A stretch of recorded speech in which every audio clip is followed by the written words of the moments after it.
It started as a harmless weekend plan, a short camping trip to clear my head. I'd been working non-stop, and the idea of getting lost in nature felt like the reset I needed. My friend Daniel was supposed to come with me, but at the last minute, he canceled. I almost backed out too, but something in me said, go anyway. The drive took me deep into the Pine Ridge Forest, a place I'd heard stories about but never visited. The locals said it stretched endlessly, thick with fog and silence, and that sometimes people went missing there. I didn't believe in any of that. I just wanted peace. By late afternoon, I found a clearing off an old dirt road. The pines loomed high, their tops brushing the fading sky. I set up my tent, started a small fire, and cooked a can of soup. The quiet was almost unnatural. No birds, no crickets, not even wind. It was beautiful, but unsettling. Around midnight, I couldn't sleep. The forest had grown darker,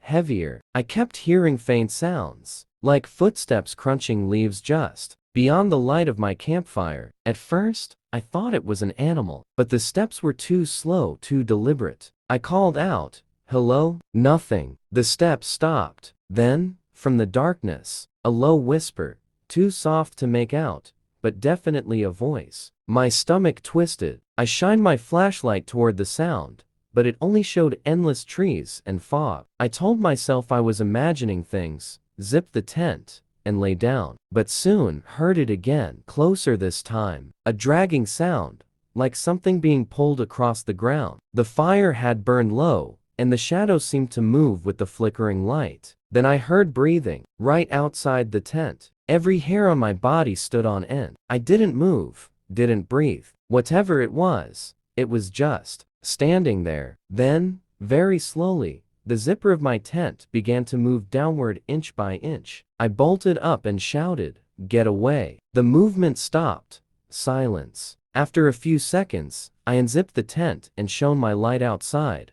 Nothing. No footprints, no sign of anyone. But the air smelled different, damp, almost metallic, like blood. I decided to pack up and leave right then. The trail back to the car felt endless. Fog had swallowed the trees, and my flashlight kept flickering. I followed the dirt path, but somehow, it kept twisting the wrong way, like the forest had changed shape. That's when I saw the cabin. It was small, old, half rotten, with no light. I swear it hadn't been there when I arrived. My brain screamed, "Don't go in," but the fog was thick, and I needed shelter. Inside, the air was cold and stale. Broken furniture, muddy footprints, and old photographs littered the floor. I wiped dust from one picture, a family standing in front of the same cabin. But something was wrong. Behind them, hidden in the tree line, faint shadow of a tall figure. My chest tightened. Then I heard a creak upstairs. I turned my light toward the staircase. Dust drifted down from the ceiling. Another creak,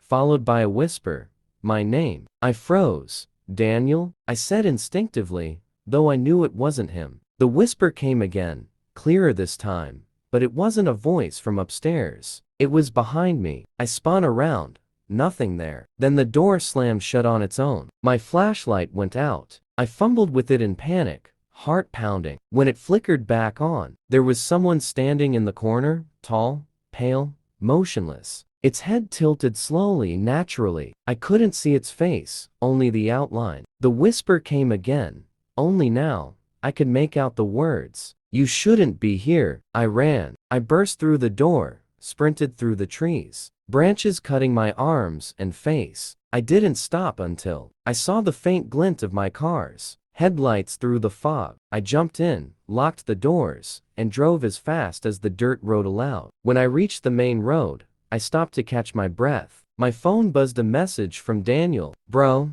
I changed my mind. Still down to go camping tomorrow?" I stared at it for a long time. Then I looked in the rearview mirror and froze. Through the back window, just beyond the fog, I could see the same tall figure standing at the edge of the trees, watching. I didn't go home that night. I drove until sunrise. A week later, I checked the news. A hiker had gone missing in Pine Ridge.